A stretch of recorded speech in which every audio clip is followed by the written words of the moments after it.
As-tu déjà ressenti la douleur d'être rejeté par quelqu'un que tu aimes?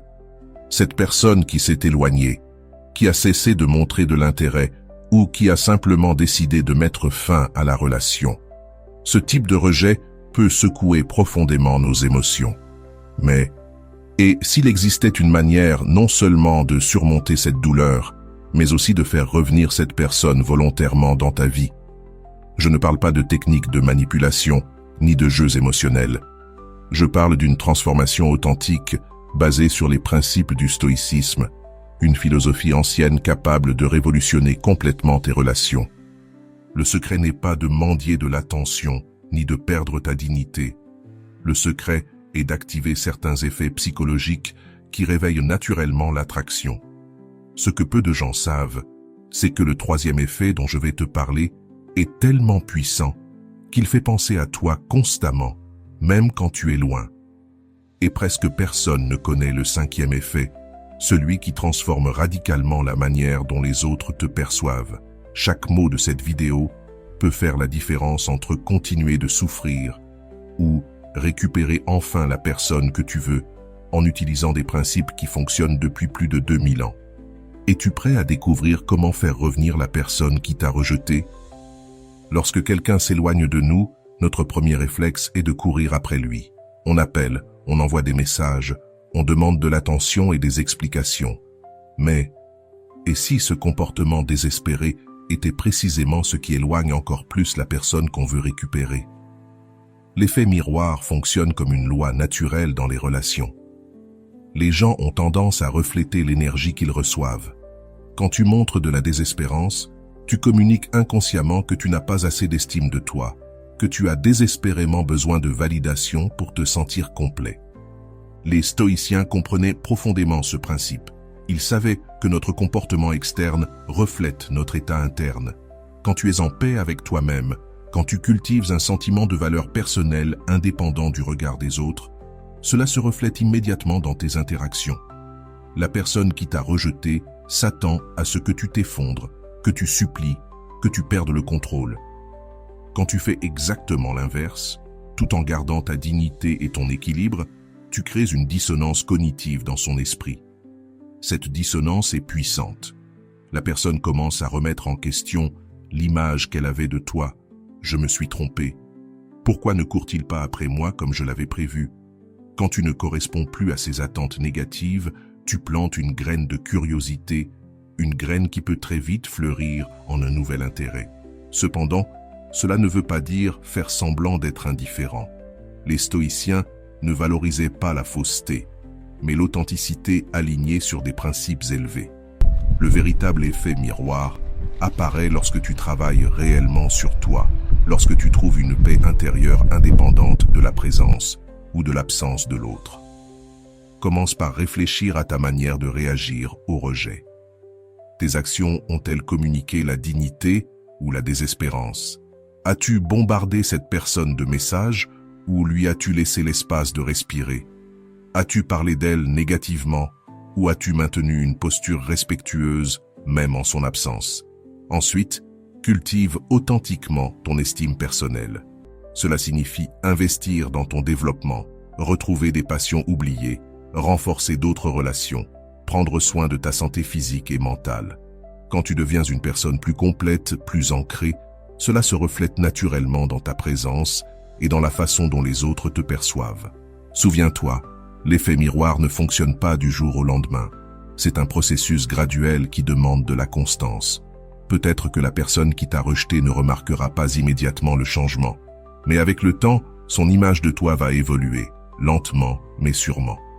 Un élément crucial de ce processus, c'est ce que tu te renvoies à toi-même. Quel est ton dialogue intérieur? Te blâmes-tu constamment pour le rejet, en rejouant mentalement tout ce que tu aurais pu faire autrement?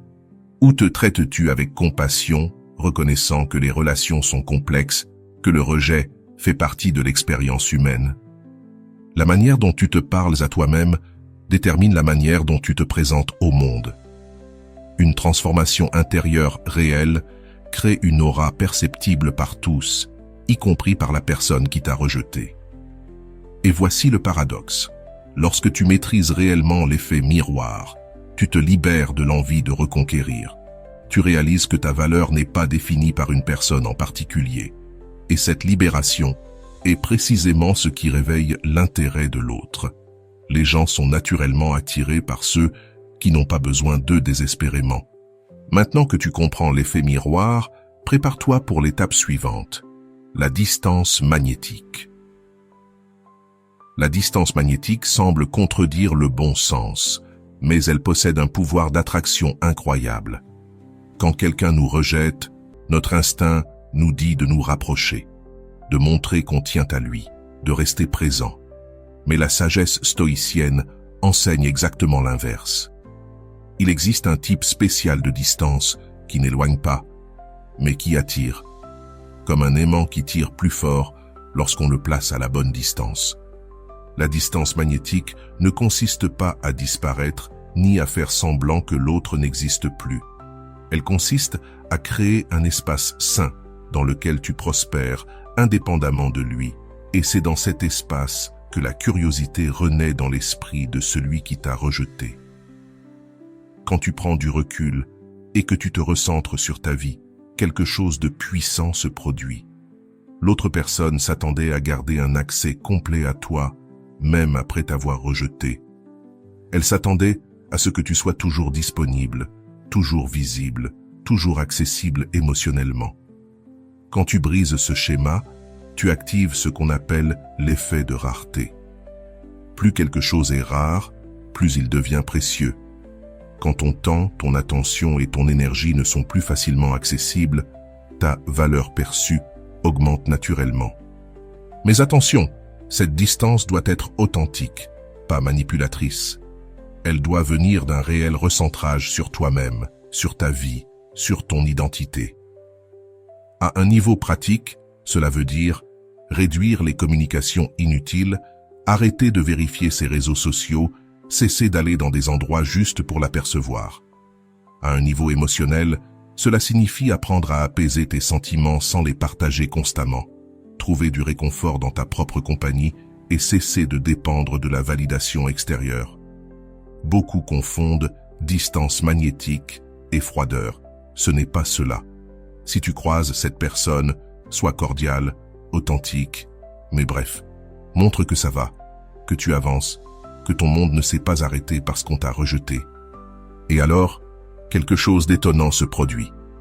Le vide créé par ton absence commence à se remplir de pensées à ton sujet. Sans ta présence pour confirmer ses anciennes idées négatives, son esprit recommence à se souvenir de tes qualités, des bons moments, de ce qui était précieux.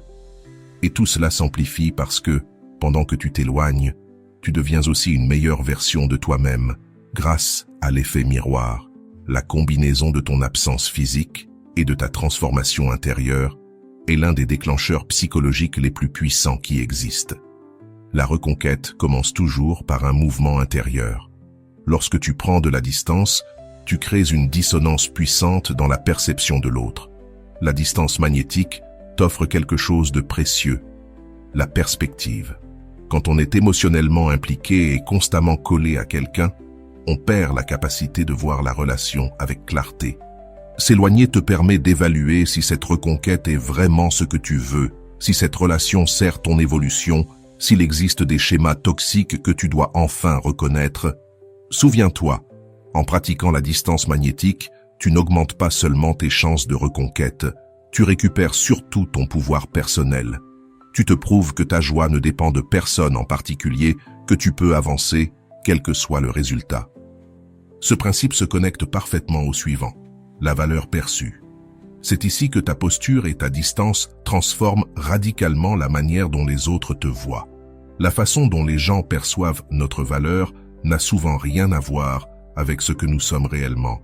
Elle dépend de la manière dont nous nous présentons au monde et du respect que nous nous accordons.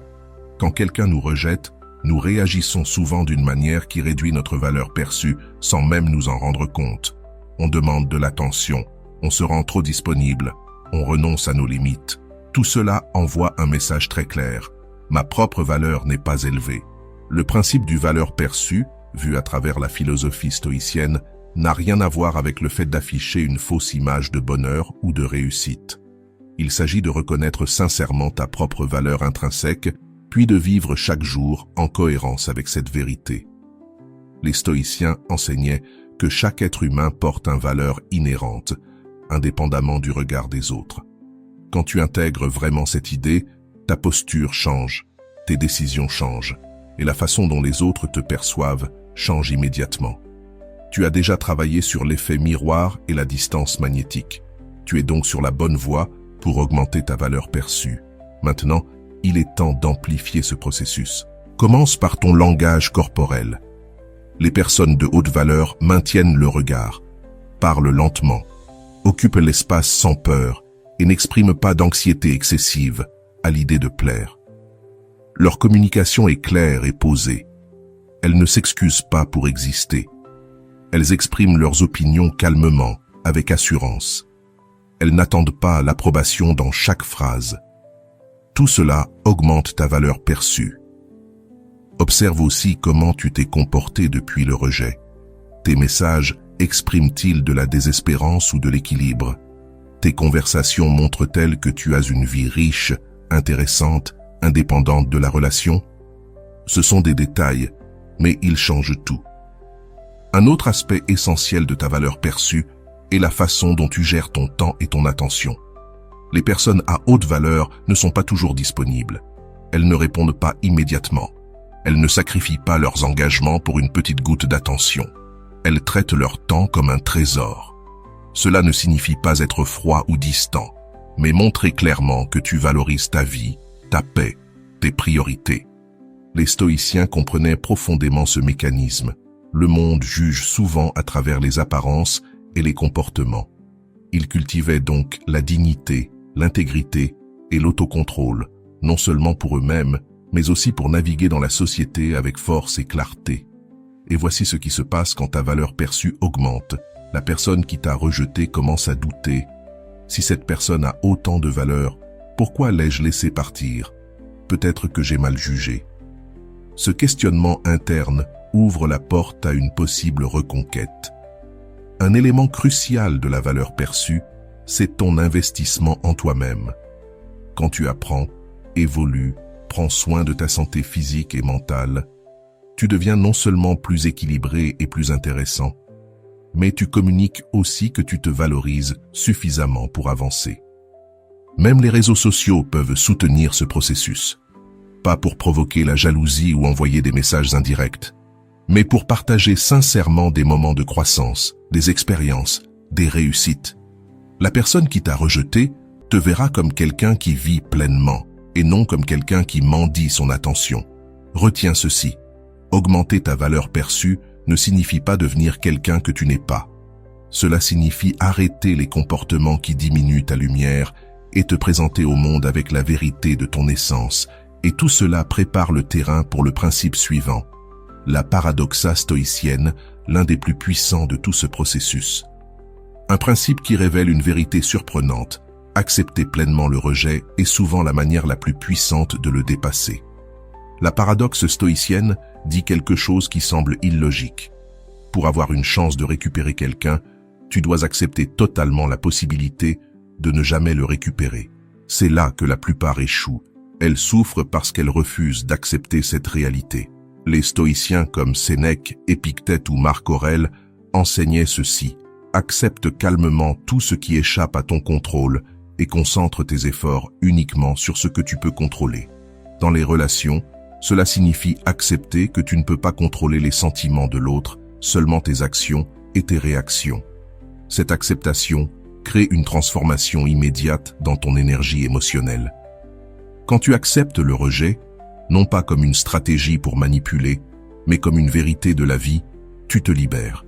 Cette liberté, cette paix nouvelle, est perceptible pour tous, surtout pour la personne qui t'a rejeté. Imagine une porte lourde contre laquelle tu pousses depuis longtemps sans succès. La paradoxe stoïcienne te montre que lorsque tu arrêtes de pousser et que tu acceptes qu'elle puisse rester fermée, tu découvres soudain une poignée de l'autre côté. En d'autres termes, c'est ton insistance qui bloquait tout. En pratique, La paradoxe stoïcienne signifie arrêter les pensées obsessionnelles, arrêter les stratégies, arrêter d'interpréter chaque signe. Cela signifie vivre pleinement dans le présent, apprécier ce qui existe aujourd'hui et trouver du sens indépendamment de la relation. Ce changement te libère totalement. Tu n'es plus prisonnier d'un résultat spécifique. Ta joie ne dépend plus du retour de quelqu'un et, paradoxalement, c'est précisément ce qui te rend beaucoup plus attirant. Les humains sont naturellement attirés par ceux qui n'ont pas besoin d'eux pour exister. La paradoxe stoïcienne te protège aussi émotionnellement. Lorsque tu acceptes vraiment n'importe quel résultat, tu crées un bouclier contre la souffrance inutile. Si la reconquête arrive, elle sera une addition bienvenue à ta vie déjà complète. Et si ce n'est pas le cas, tu auras construit une existence significative, indépendante de cette relation en particulier. Cette posture mentale crée une aura de mystère et de force intérieure qui devient magnifiquement attirante. La personne qui t'a rejeté s'attendait à ce que tu continues à souffrir, à supplier, à attendre une nouvelle chance, comme si elle était le centre de ton univers émotionnel. Mais lorsque tu montres que tu as dépassé ces attentes, lorsque tu démontres que tu as trouvé la paix, même en son absence, cela réveille une curiosité irrésistible. Elle commence à se demander « Comment as-tu réussi à avancer aussi bien? As-tu vraiment souffert si peu ou as-tu grandi d'une manière qu'elle n'avait pas anticipée ?» Ces questions surgissent naturellement dans son esprit, créant une ouverture là où il n'y avait auparavant que certitude dans sa décision de te rejeter. Il est important de souligner que la paradoxa stoïca ne consiste pas à feindre l'indifférence. Les faux semblants finissent toujours par se voir et réduisent ton authenticité aux yeux des autres. Il s'agit plutôt de cultiver une acceptation réelle grâce à un travail intérieur constant. Cela peut inclure des pratiques comme la méditation, la thérapie, l'écriture introspective ou des conversations sincères avec des amis de confiance. Tout ce qui t'aide à traiter tes émotions et à trouver une paix véritable. À mesure que tu intègres cette philosophie dans ta vie, tu remarques que tes interactions avec la personne qui t'a rejeté, si elles existent encore, deviennent plus légères, plus authentiques, débarrassées de ce poids d'attente désespérée. Cette nouvelle qualité d'interaction devient souvent le catalyseur d'un regain d'intérêt. Et rappelle-toi, l'objectif n'est jamais la manipulation, mais la transformation personnelle. Même si la reconquête n'arrive jamais, tu auras grandi, tu auras renforcé ta résilience émotionnelle et cela te servira dans tous les domaines de ta vie. Ce progrès naturel nous conduit au principe suivant, la force silencieuse qui complète parfaitement la posture stoïque que tu viens d'intégrer. La force silencieuse. Une fois que tu as intégré cette philosophie dans ta vie, tu es prêt à développer ce qui peut devenir l'un des attraits les plus puissants et subtils, la force silencieuse. Dans un monde où chacun se bat pour attirer l'attention, où les émotions dramatiques sont devenues la norme, où le bruit constant est confondu avec la présence réelle, il existe un magnétisme particulier chez ceux qui cultivent une force qui n'a pas besoin d'être criée. La force silencieuse est l'opposé de la détresse émotionnelle que l'on montre souvent après un rejet.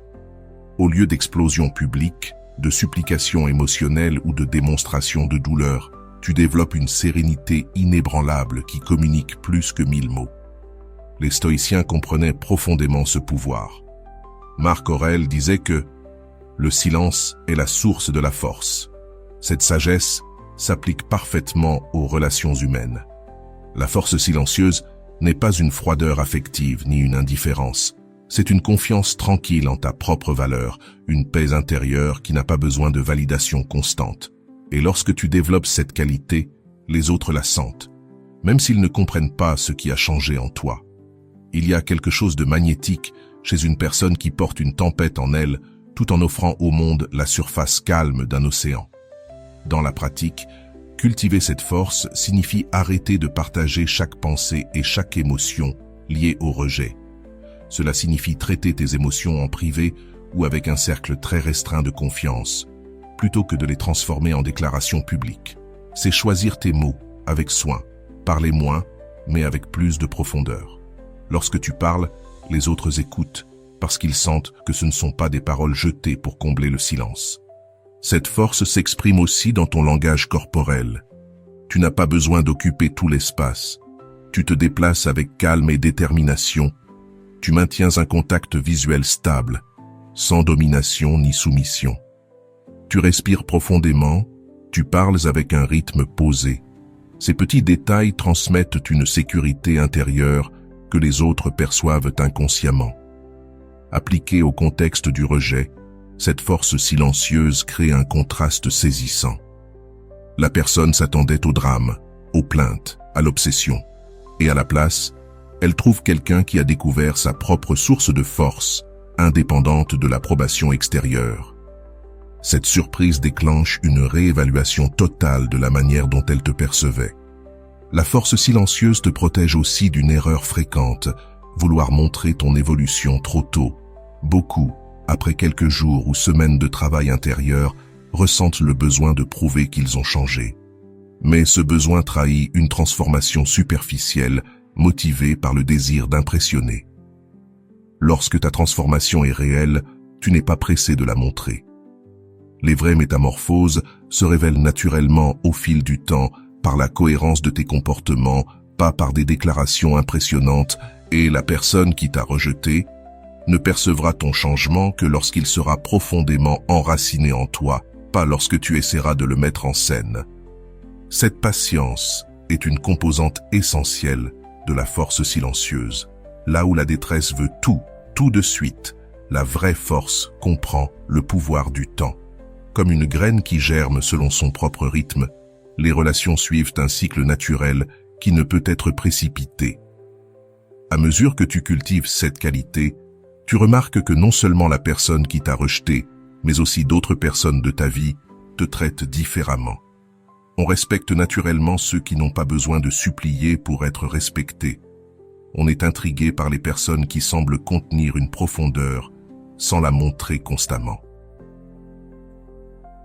La force silencieuse prépare parfaitement le terrain pour le principe suivant. L'indifférence, celle qui transforme l'énergie du rejet en quelque chose de constructif et attractif. Le pouvoir de l'indifférence. Il existe un phénomène psychologique fascinant. Lorsque nous cessons réellement de courir après quelque chose ou quelqu'un, c'est souvent à ce moment-là que cette chose ou cette personne commence à se rapprocher de nous. C'est le pouvoir de l'indifférence authentique. Mais attention, il ne s'agit pas de froideur ou de rancœur déguisée, et il ne s'agit pas non plus de faire semblant. L'indifférence authentique, c'est un état intérieur réel. Tu ne ressens ni attachement désespéré, ni rejet amer. C'est un espace de liberté totale, où l'autre personne ne contrôle plus ton état émotionnel. Les stoïciens comprenaient cette dynamique avec une clarté remarquable. Épictète enseignait que nous devons être indifférents au sens stoïcien à tout ce qui n'est pas sous notre contrôle. Lorsque tu comprends ce principe, tu réalises qu'il ne s'agit pas de ne pas apprécier les choses extérieures, mais de ne pas laisser ta paix intérieure dépendre d'elles. Et lorsque tu appliques cette idée aux relations, quelque chose d'extraordinaire se produit. Ton énergie change complètement.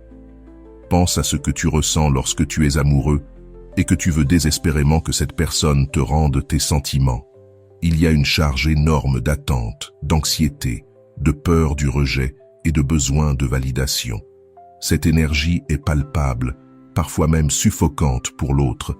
Elle ressent la pression de tes attentes et le poids de la responsabilité de ton bien-être émotionnel. Et cette sensation, même si elle est subconsciente, crée souvent un élan de fuite. Maintenant, imagine l'inverse.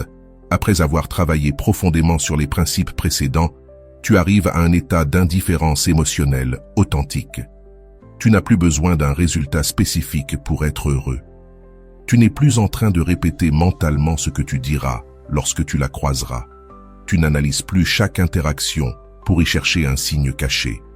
Tu vis simplement ta vie, complète en toi-même. Cette transformation crée un vide énergétique qui devient souvent magnétique pour la personne qui t'a rejeté.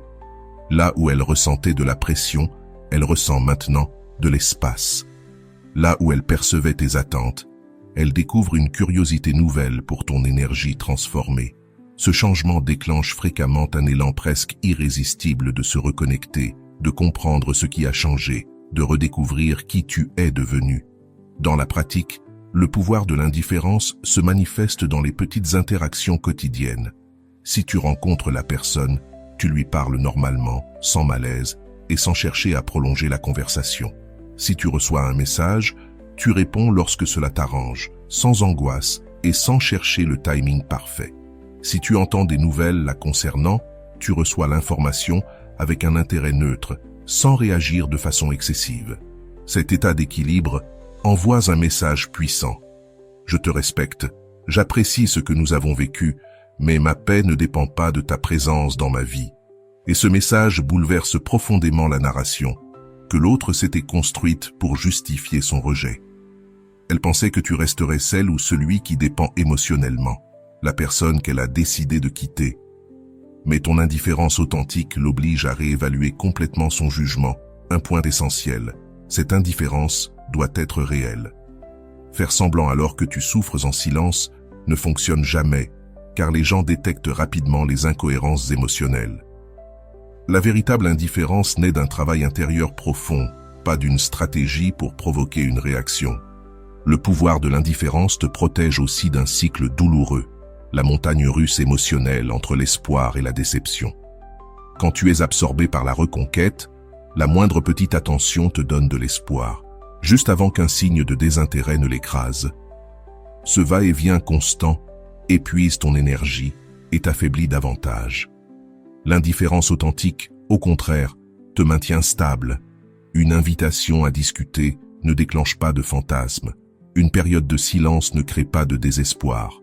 Tu restes centré sur ton propre chemin, laissant toute éventuelle reconnexion se développer naturellement, sans attente. Et à mesure que tu cultives cette paix intérieure, un phénomène surprenant se produit. Tu commences réellement à te demander si tu veux encore cette personne dans ta vie. Avec ta clarté retrouvée, tu analyses la relation avec des yeux neufs. Tu vois les qualités, mais aussi les dynamiques toxiques que tu ne pouvais pas admettre avant. Tu peux alors te poser la question. Cette relation servait-elle vraiment mon évolution? Recevrais-je une vraie réciprocité? Ou accepterais-je moins que ce que je mérite par peur d'être seul? Ce moment d'honnêteté est incroyablement puissant. Il te permet d'entrer dans une éventuelle réconciliation avec conscience et non avec besoin. Et si la réconciliation n'arrive jamais, tu te sens déjà en paix. Pas parce que tu t'es forcé à oublier la personne, mais parce que tu as naturellement évolué au-delà de la dépendance émotionnelle. Ce pouvoir de l'indifférence authentique prépare le terrain pour le principe suivant, l'aura imperturbable, une qualité intérieure qui amplifie tout ce que tu as construit jusqu'ici et élève ta transformation à un niveau supérieur. Il existe des personnes dont la simple présence transmet une paix profonde. Rien ne semble pouvoir les secouer. Elles possèdent une tranquillité intérieure inébranlable, même au milieu de difficultés. Cette qualité, l'aura imperturbable, est l'une des forces les plus attractives que l'on puisse développer, surtout après un rejet. Les stoïciens appelaient cela l'ataraxie, un état de sérénité né de l'acceptation de ce qui est hors de ton contrôle. Ce n'est pas de l'insensibilité ou du détachement froid, c'est une paix profonde, solide, enracinée. Pense à comment tu réagissais auparavant face aux petites frustrations, un message ignoré, une remarque insignifiante, un signe de désintérêt. Ta paix intérieure était fragile, constamment influencée par les réactions de l'autre. Maintenant, imagine développer une sérénité si profonde que ces petites turbulences ne créent même plus de vagues à l'intérieur de toi. Imagine pouvoir recevoir critiques ou rejets sans perdre ton centre. Imagine rester équilibré, peu importe ce que l'autre fait ou ne fait pas. C'est l'essence même de l'aura imperturbable. Dans la pratique, cela signifie changer ta perspective. Lorsqu'un événement contrariant survient, tu fais une pause avant de réagir et tu te demandes « Est-ce vraiment assez important pour troubler ma paix ?» Dans l'immense majorité des cas, la réponse est non. Avoir une aura imperturbable ne veut pas dire ne plus ressentir d'émotions négatives. Cela veut dire que tu ne te laisses plus submerger. Tu vois tes émotions passer comme des nuages dans le ciel, sans qu'elles bouleversent ton monde intérieur. Et lorsque tu interagis avec la personne qui t'a rejeté, cette nouvelle stabilité se remarque immédiatement. Là où il y avait des réactions impulsives, il y a maintenant équilibre. Là où il y avait peur de perdre, il y a une acceptation sereine. Là où tu cherchais à plaire, tu restes simplement toi-même. Ce changement intrigue profondément l'autre. Que s'est-il passé? Comment a-t-il ou a-t-elle atteint ce niveau de paix? Me serais-je trompé sur cette personne? Cette curiosité peut être le premier pas vers un regain d'intérêt. Un point crucial, la capacité à rester imperturbable face aux provocations émotionnelles. Parfois consciemment, parfois inconsciemment, l'autre te testera. Remarques piquantes, allusions à d'autres relations, silence soudain, distance froide. Ce sont des tests pour voir si ton ancienne version va revenir. C'est justement là que ton nouveau pouvoir prend toute sa dimension. Rester centré, calme, aligné, quoi qu'il arrive. Face à ces provocations, tu communiques une force intérieure extraordinaire. Cette qualité transforme aussi profondément tes relations avec les autres. Amis, famille, collègues, tous remarquent et réagissent positivement à quelqu'un qui maintient son équilibre émotionnel dans les moments difficiles. Cette reconnaissance sociale amplifie encore davantage ta valeur perçue aux yeux de ceux qui t'avaient rejeté. L'aura imperturbable te protège aussi tout au long d'une éventuelle reconquête. Sans elle, l'autre pourrait interpréter chaque petit signe positif comme une victoire assurée, juste pour être ensuite submergé par des déceptions. Avec cette aura, tu restes équilibré aussi bien dans les moments encourageants que décourageants, tout en gardant une vision claire et réaliste de la situation. Souviens-toi que développer cette qualité est un processus progressif, pas une transformation instantanée. Il y aura des moments où tu perdras temporairement ton centre, et c'est complètement normal. L'essentiel est de remarquer quand cela arrive et de revenir doucement à ton état d'équilibre sans te juger. Cette auto-acceptation bienveillante fait elle-même partie de l'aura imperturbable. À mesure que tu cultives cette qualité, tu commences à comprendre que le résultat final, récupérer cette personne ou non, devient réellement moins important. Tu découvres que la vraie victoire n'est pas la réconciliation extérieure, mais la réconciliation intérieure que tu as réalisée avec toi-même. Et cette compréhension prépare la scène pour le dernier principe, le plus puissant. La métamorphose attractive. 8. La métamorphose attractive. Nous arrivons au principe culminant de tout ce parcours, celui qui intègre et dépasse tous les autres. La métamorphose attractive n'est pas une technique de plus, c'est le résultat naturel de tout le travail intérieur que tu as accompli. C'est une transformation si profonde et si authentique qu'elle modifie littéralement la façon dont les autres te perçoivent et te répondent. Le mot « métamorphose » est choisi avec intention. Comme la chenille qui devient papillon, pas seulement en apparence, mais dans sa structure même, tu émerges de ce processus comme une version radicalement renouvelée de toi-même. La différence, c'est que ta transformation n'est pas physique, mais psychologique, émotionnelle et énergétique. Les stoïciens l'avaient compris, les vraies transformations demandent réflexion profonde et action constante. Comprendre les principes ne suffit pas, il faut les incarner jusqu'à ce qu'ils deviennent une seconde nature. Lorsque tu as vraiment intégré l'effet miroir, la distance magnétique, la valeur perçue, la paradoxale posture stoïque, la force silencieuse, le pouvoir de l'indifférence et l'aura imperturbable, tu ne fais plus semblant. Tu es devenu quelqu'un de nouveau.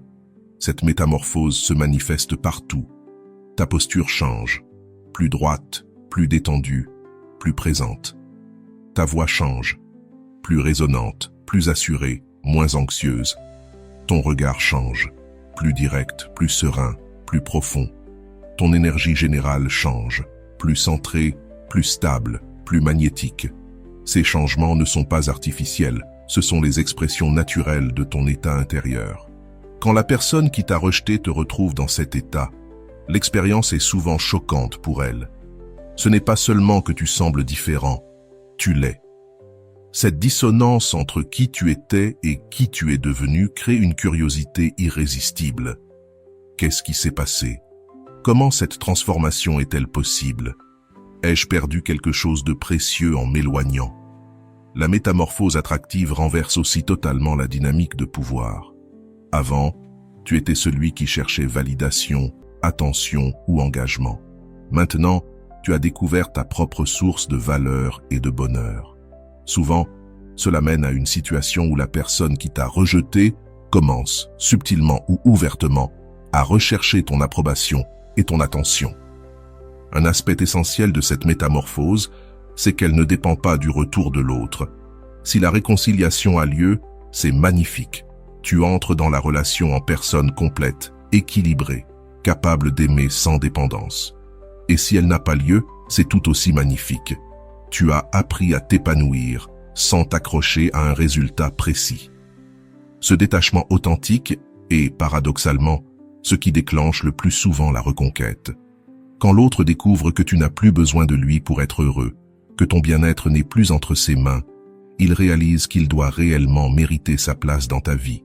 Et ce renversement est profondément attirant. Ta métamorphose change aussi ta manière d'aborder les relations en général.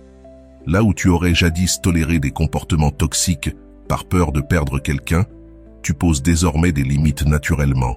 Là où tu aurais sacrifié tes besoins pour plaire, tu cherches maintenant des relations fondées sur le respect et la réciprocité. Un phénomène courant après cette transformation, c'est que non seulement la personne qui t'a rejeté revient vers toi, mais d'autres personnes commencent elles aussi à s'intéresser à toi. Ton énergie nouvelle attire naturellement ceux qui vibrent avec l'authenticité et l'équilibre émotionnel. Et cette ouverture te donne une vision encore plus claire de la valeur réelle de la relation d'origine. Souviens-toi, la métamorphose attractive n'est pas une destination, mais le début d'une nouvelle phase de ta vie. Même après l'avoir atteinte, tu rencontreras encore des défis, des doutes, des occasions de grandir. La différence, c'est que désormais, tu possèdes les outils intérieurs pour naviguer tout cela avec bien plus de sagesse. Si la personne qui t'a rejeté revient, tu seras capable d'évaluer cette possibilité avec clarté, sans le brouillard de l'attachement désespéré. Tu pourras te demander honnêtement, cette personne apporte-t-elle réellement de la valeur à ma vie? Sommes-nous capables de construire une relation meilleure que celle d'avant? Ou vaut-il mieux que je continue mon chemin seul? Cette capacité à choisir librement, sans compulsion émotionnelle, est peut-être le plus grand cadeau de ta métamorphose. Quoi qu'il arrive avec celle ou celui qui a été l'origine de ce parcours, tu ressors de ce voyage comme quelqu'un capable de créer des relations plus profondes, plus authentiques et plus satisfaisantes dans tous les domaines de ta vie. Prends soin de toi et à très bientôt.